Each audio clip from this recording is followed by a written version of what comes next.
Paz do Senhor, irmãs, passando aqui para deixar uma palavra de Deus para vocês. No livro de Marcos, capítulo 4, do verso 35 em diante, diz assim: Naquele dia, sendo já tarde, disse-lhes Jesus: Passemos para a outra margem. E eles, despedindo a multidão, o levaram assim como estava no barco, e outros barcos o seguiam. Ora, levantando-se grande temporal de vento, as ondas se arremessavam contra o barco, de modo que o mesmo já estava a encher de água. E Jesus estava na popa, dormindo sobre o travesseiro. Eles o despertaram e lhe disseram: Mestre, não te importa que pereçamos? E ele, despertando-se, repreendeu o vento e disse ao mar: Acalma-te, emudece. E o vento se aquietou e fez-se grande bonança. Então Jesus disse: Por que sois assim tímidos? Como é que não tendes fé? E eles, possuídos de grande temor, diziam uns aos outros: Quem é este que até o vento e o mar lhe obedece? Se eu fosse colocar um tema para essa meditação, eu colocaria o seguinte tema: Quando Jesus parece estar dormindo. Nesse texto, quando nós lemos, nós conseguimos ver algumas verdades. Primeira verdade: o barco em que eles estavam tinha Jesus. Jesus estava no barco. Segunda verdade: eles estavam passando por uma grande tempestade. E terceira verdade é que, apesar de Jesus estar no barco junto com eles, a impressão que dava era que Jesus estava dormindo e não se importava com eles. Eu penso que quando eles tomaram a decisão de acordar Jesus, antes eles já haviam tentado resolver a situação do jeito deles. Eles eram pescadores experientes, quem sabe eles teriam já ajustado as velas, tentado aliviar a carga, tentado tirar água do barco ou outras coisas que pescadores fazem quando estão passando por uma tempestade.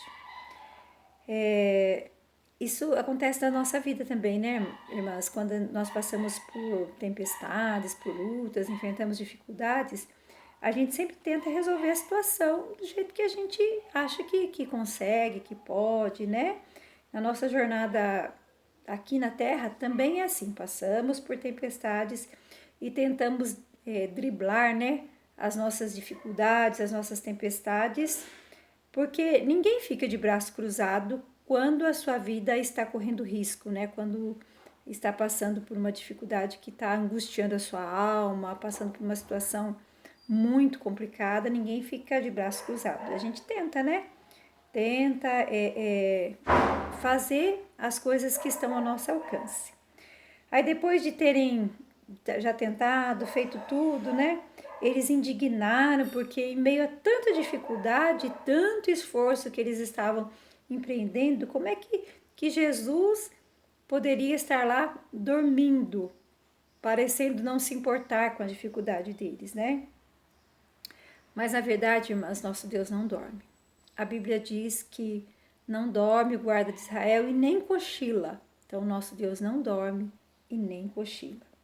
Ele está vendo tudo e Ele está, né, ao nosso alcance. Basta nós clamarmos e gritarmos para Ele que Ele, na verdade, é quem repreende o vento, Ele é quem acalma a tempestade, Ele é quem acalma o mar, Ele é aquele que vai trazer para nós a bonança de novo.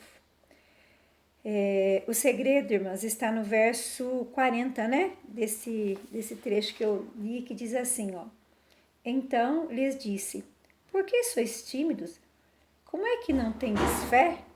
Então, diante dessa situação, dessa circunstância, Jesus olha para eles e repreende eles. E fala para eles que eles não estavam tendo fé. Isso é verdade, né, irmãs? Às vezes é mais fácil a gente crer nas nossas condições humanas, crer naquele profissional que está assistindo a gente, né? Um bom médico, um bom advogado, né? Crer nas coisas que estão dando suporte para a gente, crer nas nossas condições financeiras, no remédio, crer nas coisas palpáveis, né? nas coisas que estão à nossa disposição, do que crermos na promessa e na palavra e no cuidado de Deus. Às vezes a gente luta, né, nas nossas dificuldades, a gente luta, a gente conversa, a gente instrui, a gente faz, a gente acontece, arregaça as mangas e tanta, né, tenta tanta coisa, tantas ações que são humanas, né, humanamente falando, mas o fato é que no fim de tudo é Ele que vai acalmar a tempestade. É para Ele que a gente tem que correr, tá? Colocar a nossa fé em prática e correr para o Senhor. Às vezes, fazer igual Jesus estava fazendo, descansando, né? Às vezes a gente luta tanto e a gente precisa mesmo descansar em Deus, como diz aquele louvor, né? Não tenha sobre ti um só cuidado, qualquer que seja, né? É meu, somente meu, todo cuidado, todo trabalho, né? Então, eu creio que estar dormindo aí, o Senhor estava querendo nos ensinar a descansar mais em Deus do que tentar resolver a situação com as nossas mãos próprias. Nós não oramos, nós não pedimos, nós não clamamos, nós não jejuamos, nós não buscamos na nossa dificuldade, na nossa tempestade. Então nós precisamos descansar em Deus, precisamos confiar. Eu sei que às vezes não é fácil, não é para você, não é para mim, né? Porque o ser humano ele tem essa ansiedade natural, essa preocupação natural. Então o conselho que eu dou para você e também para mim é o que está na palavra do Senhor, né? Orarmos e dissermos ao Senhor: Senhor, ajuda-nos na nossa pequena fé. O que nós precisamos é fé, irmãs. Fé para descansar em Deus. Então, se a nossa fé está pequena, está curta, né? Mesmo sendo uma fé de grão de mostarda, é o suficiente para Deus. Então, vamos pedir para o Senhor. Dá-nos, Senhor, essa fé de grão de mostarda e ajuda-nos na nossa pequena fé. Ajuda-nos a descansar em Ti. Entender que é o Senhor que acalma o vento, é o Senhor que repreende o vento.